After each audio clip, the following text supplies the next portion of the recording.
Hi friends, welcome back to S P tech Kannada YouTube channel. ವೀಕ್ಷಕರೇ, ಈ ವಿಡಿಯೋದಲ್ಲಿ ಕೆಲವೊಂದಿಷ್ಟು ಜನರು ಯುವ ನಿಧಿ ಯೋಜನೆಗೆ ಸಂಬಂಧಪಟ್ಟಂತೆ ಕಮೆಂಟ್ಸ್ಗಳನ್ನು ಮಾಡಿದ್ರಿ.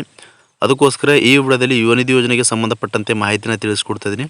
ಕಮೆಂಟ್ಗಳ ಮೂಲಕ ಮಾಹಿತಿನ ಏನಂತ ಕೇಳಿದ್ರಿ ಅಂತಂದರೆ, ಯುವ ನಿಧಿ ಹಣ ಏನಿದೆ, ಯುವ ನಿಧಿ ಹಣನ ಅಕ್ಟೋಬರ್ ತಿಂಗಳದು ಮತ್ತು ನವೆಂಬರ್ ತಿಂಗಳದು ಯುವ ನಿಧಿ ಹಣನ ಯಾವಾಗ ಜಮಾ ಆಗುತ್ತೆ, ಅಕ್ಟೋಬರ್ ತಿಂಗಳದು ಹಣನ ಬಿಡುಗಡೆ ಆಗಿದೆನಾ ಇಲ್ವಾ, ಯಾವಾಗ ಬಿಡುಗಡೆ ಆಗಿಲ್ಲ ಅಂತ ಈ ರೀತಿಯಾಗಿ ಕಮೆಂಟ್ಗಳ ಮೂಲಕ ಮಾಹಿತಿನ ಕೇಳ್ತಾ ಇದ್ರು. ಅದಕ್ಕೋಸ್ಕರ ಮತ್ತು ಇನ್ನೂ ಕೆಲವೊಂದಿಷ್ಟು ಜನರು ನಮ್ಮದು ಅಪ್ಲಿಕೇಶನ್ ಹಾಕಿದ ಮೇಲೆ DDPU ಪೆಂಡಿಂಗ್ ಇದೆ, DDPI ಪೆಂಡಿಂಗ್ ಇದೆ ಮತ್ತು DEO ಪೆಂಡಿಂಗ್ ಅಂತ ತೋರಿಸ್ತಾ ಇದೆ. ನಾವು ಏನು ಮಾಡಬೇಕು ಮತ್ತು ಯಾವ್ಯಾವ ದಾಖಲಾತಿಗಳನ್ನು ಎಲ್ಲಿ ಸಬ್ಮಿಟ್ ಮಾಡಬೇಕು ಅಂತ ಕೇಳ್ತಾ ಇದ್ರಿ. ಅದ್ರ ಬಗ್ಗೆಯೂ ಕೂಡ ಈ ವಿಡಿಯೋದಲ್ಲಿ ಇನ್ ಡೀಟೇಲ್ ಆಗಿ ತಮಗೆ ಮಾಹಿತಿನ ತಿಳಿಸ್ಕೊಡ್ತೀನಿ. ಮತ್ತು ಇನ್ನೂ ಕೆಲವೊಬ್ಬರು ಏನಂತ ಮಾಹಿತಿನ ಕೇಳ್ತಾ ಇದ್ರು ಅಂತಂದರೆ, ಕೌಶಲ್ ಕರ್ಕಲ್ಲಿ ರಿಜಿಸ್ಟ್ರೇಷನ್ ಮಾಡಿಸ್ಕೊಳ್ಳೋದು ಕಂಪಲ್ಸರಿನಾ ಅಂತ ಕೇಳ್ತಾ ಇದ್ರು. ಮತ್ತು ಯುವ ನಿಧಿ ಯೋಜನೆ ಕಡೆಯಿಂದ ಫೋನ್ ಕರೆ ಕೂಡ ಬರ್ತಾ ಇದೆ. ನಾವು ರಿಸೀವ್ ಮಾಡಬೇಕಾ ಅಥವಾ ಅವ್ರು ಕೇಳುವಂಥ ಕ್ವಶನ್ಗಳಿಗೆ ನಾವು ಆನ್ಸರ್ ಮಾಡಬೇಕಾ ಅಥವಾ ಇಲ್ವಾ ಅಂತ ಕೇಳ್ತಾ ಇದ್ರಿ. ಇದ್ರ ಬಗ್ಗೆಯೂ ಕೂಡ ತಮಗೆ ವಿವರವಾಗಿ ಈ ವಿಡಿಯೋದಲ್ಲಿ ಮಾಹಿತಿನ ತಿಳಿಸ್ಕೊಡ್ತಾ ಇದ್ರಿ. ಮತ್ತು ಅಕ್ಟೋಬರ್ ತಿಂಗಳ ಏನು ಯುವ ನಿಧಿ ಹಣ ಇದೆ ಅದನ್ನು ಜಮಾ ಆಗ್ತಾ ಇದೆಯಾ ಇಲ್ವಾ, ಮತ್ತು ನವೆಂಬರ್ ತಿಂಗಳದು ಯುವ ನಿಧಿ ಹಣನ ಯಾವಾಗ ಬರುತ್ತೆ ಅಂತ ಎಲ್ಲವೂ ಕೂಡ ತಮಗೆ ಮಾಹಿತಿನ ತಿಳಿಸ್ಕೊಡ್ತಾ ಇದ್ದೀನಿ. ಮತ್ತು ಸೆಲ್ಫ್ ಡಿಕ್ಲರೇಷನ್ ಕೊಡೋದು ಕೂಡ ಯಾವಾಗ ಕೊಡಬೇಕು, ಈ ಮಂತಿಂದ ಸ್ಟಾರ್ಟ್ ಆಗಿದೆಯಾ ಇಲ್ವಾ ಅಂತ ಎಲ್ಲವೂ ಕೂಡ ವಿವರವಾಗಿ ತಮಗೆ ಮಾಹಿತಿನ ತಿಳಿಸ್ಕೊಡ್ತಾ ಇದ್ರಿ. ಅದಕ್ಕೂ ಮುಂಚೆ ಇನ್ನೂ ಯಾರು ವಿಡಿಯೋ ನೋಡುವಂಥ ಪ್ರತಿಯೊಬ್ಬರು ಕೂಡ ತಪ್ಪದೇ ವಿಡಿಯೋಗೆ ಲೈಕ್ ಮಾಡಿ. ವಿಡಿಯೋಗೆ ಲೈಕ್ ಮಾಡಿದ ತಕ್ಷಣ ಹೈಪ್ ಅನ್ನೋ ಆಪ್ಷನ್ ಕೂಡ ಬರುತ್ತೆ, ಅದನ್ನು ಕೂಡ ಕ್ಲಿಕ್ ಮಾಡಿ. ಮತ್ತು ಇನ್ನೂ ಯಾರು ನಮ್ಮ ಒಂದು ಯೂಟ್ಯೂಬ್ ಚಾನಲ್ನ ಸಬ್ಸ್ಕ್ರೈಬ್ ಆಗಿಲ್ಲ ಅಥವಾ ಹೊಸದಾಗಿ ಯಾರಾದರೂ ನಮ್ಮ ಒಂದು ಯೂಟ್ಯೂಬ್ ಚಾನಲ್ನ ನೋಡ್ತಾ ಇದ್ರಿ ಅಂತಂದರೆ, ಈ ರೀತಿಯಾಗಿ ಸಬ್ಸ್ಕ್ರೈಬ್ ಆಪ್ಷನ್ ಇರುತ್ತೆ, ಇಲ್ಲಿ ಸ್ಕ್ರೀನ್ ಮೇಲೆ ನೋಡ್ಕೋಬೋದು. ಸಬ್ಸ್ಕ್ರೈಬ್ ಆಪ್ಷನ್ ಮೇಲೆ ಕ್ಲಿಕ್ ಮಾಡಿ. ಸಬ್ಸ್ಕ್ರೈಬ್ ಆಪ್ಷನ್ ಮೇಲೆ ಕ್ಲಿಕ್ ಮಾಡಿದ ನಂತರ ಮತ್ತೆ ಒಂದು ಸಾರಿ ಸಬ್ಸ್ಕ್ರೈಬ್ ಆಪ್ಷನ್ ಮೇಲೆ ಕ್ಲಿಕ್ ಮಾಡಿ, ಅಲ್ಲಿ ಆಲ್ ಅನ್ನೋ ಆಪ್ಷನ್ನ ಸೆಲೆಕ್ಟ್ ಮಾಡ್ಕೊಳ್ಳಿ. ಈ ರೀತಿ ಮಾಡೋದ್ರಿಂದ ಮುಂದೆ ನಾವು ಯಾವುದೇ ರೀತಿಯಾಗಿರ್ತಕ್ಕಂಥ ಹೊಸ ಮಾಹಿತಿಗಳು, ಹೊಸ ವೀಡಿಯೋಗಳು, ಸಾರ್ವಜನಿಕರಿಗೆ ಉಪಯುಕ್ತವಾಗುವಂಥ ಮಾಹಿತಿಗಳು ನಮ್ಮ ಒಂದು ಯೂಟ್ಯೂಬ್ ಚಾನಲ್ ಮೇಲೆ ಅಪ್ಲೋಡ್ ಮಾಡಿದರೆ ನಿಮಗೆ ಮೊದಲಿಗೆ ನೋಟಿಫಿಕೇಷನ್ ಬರುತ್ತೆ. ನೋಟಿಫಿಕೇಷನ್ ಕ್ಲಿಕ್ ಮಾಡೋ ಮುಖಾಂತರವಾಗಿ ಹೊಸ ಮಾಹಿತಿಗಳನ್ನು ನೀವು ಮೊದಲು ಪಡೆದುಕೊಳ್ಬೋದು ಅಂತ ಹೇಳ್ತಾ, ಬನ್ನಿ ವೀಕ್ಷಕರೇ, ಯುವ ನಿಧಿ ಯೋಜನೆಗೆ ಸಂಬಂಧಪಟ್ಟಂತೆ ನೀವು ಏನೆಲ್ಲ ಡೌಟ್ಸ್ಗಳನ್ನು ಕೇಳಿದ್ರಿ ಎಲ್ಲದರ ಬಗ್ಗೆಯೂ ಕೂಡ ವಿವರವಾಗಿ ತಮಗೆ ಮಾಹಿತಿನ ತಿಳಿಸ್ಕೊಡ್ತಾ ಇದ್ದೀನಿ. ಬನ್ನಿ ವಿಡಿಯೋನ ಶುರು ಮಾಡೋಣ. ವೀಕ್ಷಕರು, ಯುವ ನಿಧಿ ಯೋಜನೆಗೆ ಸಂಬಂಧಪಟ್ಟಂತೆ ಕೆಲವೊಬ್ಬರು ಕಮೆಂಟ್ಗಳನ್ನು ಮಾಡಿದ್ರಿ. ಅದರಲ್ಲಿ ಮುಖ್ಯವಾಗಿ ಅಕ್ಟೋಬರ್ ತಿಂಗಳ ಯುವ ನಿಧಿ ಹಣನ ಬಿಡುಗಡೆ ಆಗಿದೆನಾ ಇಲ್ವಾ ಅಂತ ಕೇಳ್ತಾ ಇದ್ರಿ. ವೀಕ್ಷಕರೇ, ಇದ್ರ ಬಗ್ಗೆ ತಮಗೆ ಮಾಹಿತಿನ ಹೇಳೋದಾದರೆ, ಮತ್ತು ನವೆಂಬರ್ ತಿಂಗಳದು ಯಾವಾಗ ಬಿಡುಗಡೆ ಆಗುತ್ತೆ ಅಂತ ಮಾಹಿತಿನ ಹೇಳೋದಾದರೆ, ಇನ್ನೂ ಕೂಡ ಸೆಪ್ಟೆಂಬರ್ವರೆಗೂ ಯುವ ನಿಧಿ ಹಣನ ಕ್ಲಿಯರ್ ಮಾಡಿದ್ದಾರೆ. ಇವಾಗ ಅಕ್ಟೋಬರ್ ತಿಂಗಳದು ಮತ್ತು ನವೆಂಬರ್ ತಿಂಗಳದು ಯುವ ನಿಧಿ ಹಣನ ಬರಬೇಕಾಗಿರುವಂಥದ್ದು. ಕೆಲವೊಂದು ಕಡೆ ಅಕ್ಟೋಬರ್ ತಿಂಗಳದು ಯುವ ನಿಧಿ ಹಣನ ಜಮಾ ಆಗಿದೆ ಅಂತ ಕಮೆಂಟ್ಗಳನ್ನು ಬರ್ತಾ ಇರುವಂಥದ್ದು ನಾವು ಕೂಡ ವೀಕ್ಷಣೆ ಮಾಡಿದ್ದೆವು.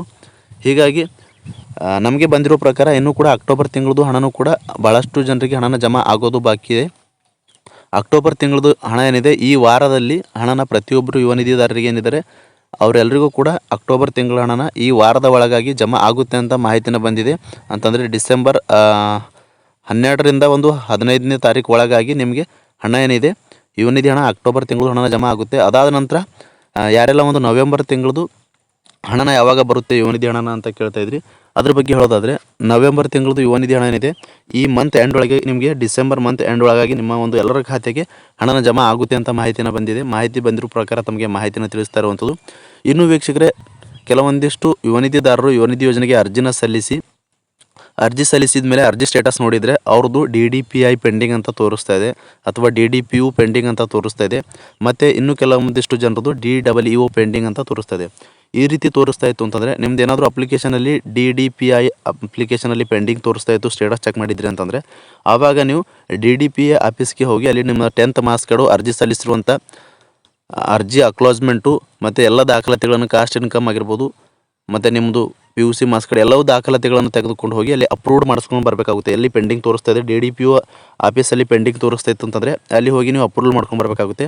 ಜೊತೆಗೆ DDPO ಆಫೀಸಲ್ಲಿ ಪೆಂಡಿಂಗ್ ತೋರಿಸ್ತಾ ಇತ್ತು ಅಂತಂದರೆ ನಿಮ್ಮ ಒಂದು PUC ಮಾರ್ಕ್ಸ್ ಕಾರ್ಡು ಮತ್ತು ಅಕ್ಲೋಸ್ಮೆಂಟು ಏನು ಯುವ ನಿಧಿ ಯೋಜನೆಗೆ ಅರ್ಜಿನ ಸಲ್ಲಿಸಿರ್ತೀರಿ ಆ ಒಂದು ಅಕ್ಲೋಸ್ಮೆಂಟು ಮತ್ತು ಅದಕ್ಕೆಲ್ಲ ಸಂಬಂಧಪಟ್ಟಂತೆ ದಾಖಲಾತಿಗಳನ್ನು ತೆಗೆದುಕೊಂಡು ಹೋಗಿ ಅಲ್ಲಿಯೂ ಕೂಡ ನೀವು ಅಪ್ರೂವ್ಡ್ ಮಾಡ್ಕೊಂಬರ್ಬೇಕಾಗುತ್ತೆ.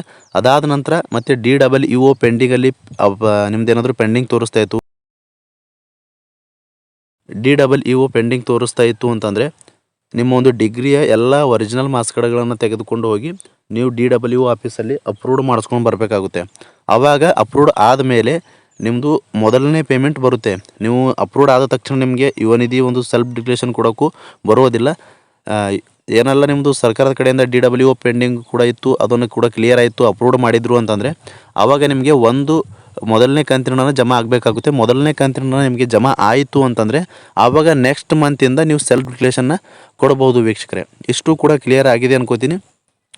ಇನ್ನು ಕೆಲವೊಂದಿಷ್ಟು ಜನರು ಏನಂತ ಕಮೆಂಟ್ಗಳನ್ನು ಮಾಡ್ತಾಯಿದ್ರು ಅಂತಂದರೆ, ನಮಗೆ ಯುವ ನಿಧಿ ಕೌಶಲ್ಕರಲ್ಲಿ ರಿಜಿಸ್ಟ್ರೇಷನ್ ಮಾಡಿಸ್ಕೊಳ್ಬೇಕಾ ಅಥವಾ ಇಲ್ವಾ ಅಂತ ಕೇಳ್ತಾಯಿದ್ರು. ಕೌಶಲ್ಕರಲ್ಲಿ ರಿಜಿಸ್ಟ್ರೇಷನ್ ಮಾಡಿಸ್ಕೊಂಡಿದ್ರೆ ನಮ್ಮದು ಏನು ಯುವ ನಿಧಿ ಹಣ ಬರೋದು ನಿಂತು ಹೋಗುತ್ತಾ ಅಂತ ಈ ರೀತಿಯೂ ಕೂಡ ಕೆಲವೊಬ್ಬರು ಡೌಟ್ಗಳನ್ನು ಕೇಳ್ತಾ ಇದ್ರು. ವೀಕ್ಷಕರೇ, ಯುವ ನಿಧಿ ಯಾರೆಲ್ಲ ಒಂದು ಕಳೆದ 6 ತಿಂಗಳಿಂದ ನೀವು ಯುವ ನಿಧಿ ಯೋಜನೆಯಿಂದ ಹಣನ ತೊಗೊಳ್ತಾ ಇದ್ದೀರಿ, ನಿಮ್ಮೊಂದು ಖಾತೆಗೆ ಹಣನ ಜಮಾ ಆಗ್ತಾಯಿತ್ತು ಅಂತಂದರೆ ಫೋನ್ ಕರೆ ಮುಖಾಂತರವೂ ಕೂಡ ಮತ್ತು ಮೆಸೇಜ್ ಮುಖಾಂತರವೂ ಕೂಡ ಕೌಶಲ್ಕರಲ್ಲಿ ರಿಜಿಸ್ಟ್ರೇಷನ್ ಮಾಡ್ಕೊಳ್ಳಿ ಅಂತ ಮೆಸೇಜ್ನ ಕಳಿಸ್ತಾ ಇರುವಂಥದ್ದು ಇಲಾಖೆ ಕಡೆಯಿಂದ. ಹೀಗಾಗಿ ವೀಕ್ಷಕರೇ, ಸರ್ಕಾರದ ಕಡೆಯಿಂದನೇ ಮತ್ತು ಇಲಾಖೆ ಕಡೆಯಿಂದನೇ ತಿಳಿಸಿರುವ ಪ್ರಕಾರ ಕೌಶಲ್ಕರಲ್ಲಿ ರಿಜಿಸ್ಟ್ರೇಷನ್ ಮಾಡೋ ವೀಕ್ಷಕರೇ, ಕೌಶಲ್ಕರಲ್ಲಿ ರಿಜಿಸ್ಟರ್ ಆಗೋದ್ರಿಂದ ಯಾವುದೇ ರೀತಿಯಾಗಿರ್ತಕ್ಕಂಥ ಯುವ ನಿಧಿ ಹಣನ ಸ್ಟಾಪ್ ಆಗೋದಿಲ್ಲ. ಏನು ಸರ್ಕಾರದ ಕಡೆಯಿಂದ ಈಗಾಗಲೇ ಹಣನ ಬಿಡುಗಡೆ ಮಾಡ್ತಾ ಇದ್ದಾರೆ.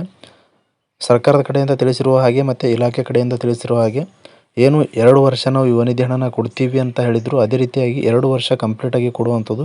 ಯಾರೆಲ್ಲ ಒಂದು ನಿರುದ್ಯೋಗಿಗಳಿದ್ದಾರೆ, ನಿರುದ್ಯೋಗಿಗಳಿಗೆ ಈ ಒಂದು ಕೌಶಲ್ಕರ್ ತರಬೇತಿ ನೀಡೋ ಮುಖಾಂತರವಾಗಿ ಅವರಿಗೆ ಒಂದು ಉದ್ಯೋಗಸ್ಥರ ಆಗಲಿ, ಅವರೊಂದು ತರಬೇತಿ ಕೊಟ್ಟು ಅವರು ಒಂದು ಉದ್ಯೋಗನ ಮಾಡಲಿ ಅನ್ನೋ ದೃಷ್ಟಿಕೋನ ಇಟ್ಕೊಂಡು ಈಗಾಗಲೇ ಯುವ ನಿಧಿ ಯೋಜನೆ ಕಡೆಯಿಂದ ಕೌಶಲ್ಕರ್ ರಿಜಿಸ್ಟ್ರೇಷನ್ ಮಾಡ್ಕೊಂಡವಂಥವರಿಗೆ ತರಬೇತಿಗಾಗಿ ಕರೆ ಕೂಡ ಮಾಡ್ತಾ ಇರುವಂಥದ್ದು. ಹೀಗಾಗಿ ಕರೆಯಲ್ಲಿ ಏನೆಲ್ಲ ಒಂದು ಪ್ರಶ್ನೆಗಳು ಕೇಳ್ತಾರೆ, ನೀವು ಧಾರಾಳವಾಗಿ ಉತ್ತರಿಸ್ಬೋದು. ಧಾರಾಳವಾಗಿ ಉತ್ತರಿಸಿದ್ರಿ ಅಂತಂದರೆ ನೀವು ಖಂಡಿತವಾಗಿಯೂ ಯಾವುದೇ ರೀತಿಯಾಗಿರ್ತಕ್ಕಂಥ ನಿಮ್ಮದು ಏನು ಡೌಟ್ ಇದೆ ಯುವ ನಿಧಿ ಹಣನ ಸ್ಟಾಪ್ ಆಗುತ್ತೆ ಅಂತ, ಯಾವುದೇ ರೀತಿಯಾಗಿರ್ತಕ್ಕಂಥ ಯುವ ನಿಧಿ ಹಣನ ಸ್ಟಾಪ್ ಆಗೋದಿಲ್ಲ. ಇದು ಕಂಪ್ಲೀಟಾಗಿ ತಿಳಿದುಕೊಂಡ್ಬಿಡಿ ವೀಕ್ಷಕರೇ. ಮತ್ತು ಇನ್ನೂ ಕೆಲವೊಂದಿಷ್ಟು ಜನರು ನಾವೊಂದು 6 ತಿಂಗಳಾಗಿದೆ ಯುವ ನಿಧಿ ಹಣನ ತಗೊಂಡು ನಾವು ರಿಜಿಸ್ಟ್ರೇಷನ್ ಮಾಡಿಸ್ಕೊಳ್ಬೇಕಾ ಅಂತ ಕೇಳ್ತಾಯಿದ್ರು. ಖಂಡಿತವಾಗಿಯೂ ನೀವು ಏನಾದರೂ ಯುವ ನಿಧಿ ಯೋಜನೆಯಿಂದ 6 ತಿಂಗಳ ಹಣನ ತೆಗೆದುಕೊಂಡಿದ್ದೀರಿ ಅಂತಂದರೆ ನೀವು ಖಂಡಿತವಾಗಿಯೂ ಕೌಶಲ್ಕರಲ್ಲಿ ರಿಜಿಸ್ಟ್ರೇಷನ್ ಮಾಡ್ಕೊಳ್ಬೇಕಾಗುತ್ತೆ. ರಿಜಿಸ್ಟ್ರೇಷನ್ ಮಾಡ್ಕೊಳ್ಳೋದು ಕೂಡ ಯಾವ ರೀತಿ ಅಂತ ನಾನು ವಿಡಿಯೋ ಮುಖಾಂತರ ತಮಗೆ ಮಾಹಿತಿನ ತಿಳಿಸ್ಕೊಟ್ಟಿದ್ದೀನಿ. ಅದಕ್ಕೋಸ್ಕರ ಇನ್ನೂ ಯಾರೂ ರಿಜಿಸ್ಟ್ರೇಷನ್ನ ಮಾಡಿಸ್ಕೊಂಡಿಲ್ಲ, ಕೌಶಲ್ಕರಲ್ಲಿ ರಿಜಿಸ್ಟ್ರೇಷನ್ ಮಾಡ್ಕೊಳ್ಳಿ. ಮೊದಲಿನ ರೀತಿಯಲ್ಲಿ ಅಂತಂದರೆ ಮೊದಲು ಹಾಗೆ ಒಂದು ತಿಂಗಳಾದ ನಂತರ ಮತ್ತೊಂದು ತಿಂಗಳಲ್ಲಿ ಸೆಲ್ಫ್ ಡಿಕ್ಲೇಷನ್ ಕೊಡಬೇಕು. ಪ್ರತಿ ತಿಂಗಳು ಸೆಲ್ಫ್ ಡಿಕ್ಲೇಷನ್ ಕೊಡೋಕ್ಕೆ ಅವಕಾಶ ಇತ್ತು. ಅದಾದ ನಂತರ ತ್ರೈಮಾಸಿಕವಾಗಿ ಮಾಡಿದರು. ಮತ್ತು ಇವಾಗ ಪ್ರತಿ ತಿಂಗಳು ಕೂಡ ಒಂದು ಸೆಲ್ಫ್ ಡಿಕ್ಲೇಷನ್ ಕೊಡಬೇಕು ಅಂತ ಮತ್ತೆ ಅವಕಾಶ ಮಾಡಿದ್ದಾರೆ. ಇವಾಗ ನವೆಂಬರ್ ತಿಂಗಳು ಯಾರೆಲ್ಲ ಕೊಟ್ಟಿದ್ರಿ ಅಂಥವ್ರೆಲ್ಲರೂ ಕೂಡ ಇವಾಗ ಡಿಸೆಂಬರ್ ತಿಂಗಳದು ಕೂಡ ಸೆಲ್ಫ್ ಡಿಕ್ಲೇಷನ್ ಪ್ರಾರಂಭ ಆಗಿದೆ. ಸೆಲ್ಫ್ ಡಿಕ್ಲೇಷನ್ ಪ್ರತಿಯೊಬ್ಬರು ಕೊಡಲೇಬೇಕಾಗುತ್ತೆ. ಸೆಲ್ಫ್ ಡಿಕ್ಲೇಷನ್ ಕೊಟ್ಟಿಲ್ಲ ಅಂತಂದರೆ ನಿಮಗೆ ಯುವ ನಿಧಿ ಹಣನ ಬರುವುದಿಲ್ಲ. ಹೀಗಾಗಿ 1ನೇ ತಾರೀಕಿನಿಂದ 25ನೇ ತಾರೀಕು ಒಳಗಾಗಿ ಪ್ರತಿಯೊಬ್ಬರು ಕೂಡ ಸೆಲ್ಫ್ ಡಿಕ್ಲೇಷನ್ ಕೊಡಬೇಕು ಅಂತ ಇಲಾಖೆ ಕಡೆಯಿಂದ ಸೂಚನೆ ನೀಡಿರುವಂಥದ್ದು. ಹೀಗಾಗಿ ಇನ್ನೂ ಯಾರು ಸೆಲ್ಫ್ ಡಿಕ್ಲೇಷನ್ ಡಿಸೆಂಬರ್ ತಿಂಗಳದು ಕೊಟ್ಟಿಲ್ವೋ, ಈಗಾಗಲೇ ಸೆಲ್ಫ್ ಡಿಕ್ಲೇಷನ್ ಪ್ರಾರಂಭ ಆಗಿದೆ. ಬೇಗನೆ ಒಂದು ಸೆಲ್ಫ್ ಡಿಕ್ಲೇಷನ್ ಕೊಟ್ಟರೆ ನಿಮಗೆ ಸರ್ವರ್ ಕೂಡ ಇಶ್ಯೂ ಆಗುವುದಿಲ್ಲ. ಹೀಗಾಗಿ ಬೇಗನೆ ಆದಷ್ಟು ಬೇಗ ಸೆಲ್ಫ್ ಡಿಕ್ಲೇಷನ್ ಇನ್ನೂ ಯಾರೂ ಕೊಟ್ಟಿಲ್ಲ ಅವರು ಎಲ್ಲರೂ ಕೂಡ ಸೆಲ್ಫ್ ಡಿಕ್ಲೇಷನ್ ಕೊಡಿ ಅಂತ ಹೇಳ್ತಾ, ಇಷ್ಟು ನೀವು ಯುವ ನಿಧಿ ಯೋಜನೆಗೆ ಸಂಬಂಧಪಟ್ಟಂತೆ ಏನೆಲ್ಲ ಡೌಟ್ಸ್ಗಳನ್ನು ಕೇಳಿದ್ರಿ ಎಲ್ಲವೂ ಕೂಡ ವಿವರವಾಗಿ ಈ ವಿಡಿಯೋದಲ್ಲಿ ತಮಗೆ ಮಾಹಿತಿನ ತಿಳಿಸ್ಕೊಟ್ಟಿದ್ದೀನಿ. ಈ ಮಾಹಿತಿ ತಮಗೆ ಉಪಯುಕ್ತ ಅನಿಸಿತ್ತು ಅಂತಂದರೆ ದಯವಿಟ್ಟು ವಿಡಿಯೋಗೆ ಲೈಕ್ ಮಾಡಿ, ಹಾಗೆ ಈ ಒಂದು ಮಾಹಿತಿನ ಎಲ್ಲ ಕಡೆಯೂ ಶೇರ್ ಮಾಡಿ ಅಂತ ಹೇಳ್ತಾ, ಫ್ರಮ್ ಬಿಗಿನಿಂಗಿಂದ ಎಂಡ್ವರೆಗೂ ಈ ಒಂದು ವಿಡಿಯೋನ ಮಿಸ್ ಮಾಡದೆ ಕಡೆ ತನಕ ವಾಚ್ ಮಾಡಿದ್ದಕ್ಕಾಗಿ ತಮ್ಮೆಲ್ಲರಿಗೂ ಹೃದಯಪೂರ್ವಕ ಧನ್ಯವಾದಗಳು ಸ್ನೇಹಿತರೆ. ಮತ್ತೆ ಇದೇ ರೀತಿಯಾಗಿರ್ತಕ್ಕಂಥ ಉಪಯುಕ್ತವಾಗಿರ್ತಕ್ಕಂಥ ಮಾಹಿತಿಯೊಂದಿಗೆ ಭೇಟಿ ಆಗ್ತಿರೋಣ. ಅಲ್ಲಿವರೆಗೂ ನಮಸ್ಕಾರ.